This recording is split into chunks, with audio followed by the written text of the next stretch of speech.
સુરતના લીંબાયતમાં પતિથી રિસાઈ પિયર ગયેલી પત્ની અને બાળકને મળવા ગયેલા પતિએ પત્ની અને તેના ભાઈના ઝઘડામાં સાળાની હત્યા કરી નાખી હતી.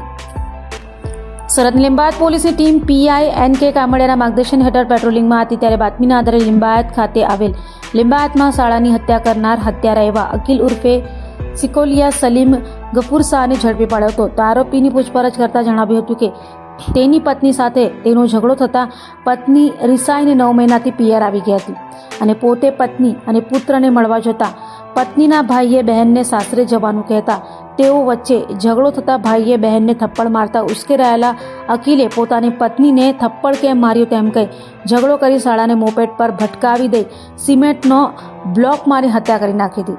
હાલ તો લીંબાયત પોલીસે હત્યારાની ધરપકડ કરી વધુ તપાસ હાથ ધરી છે.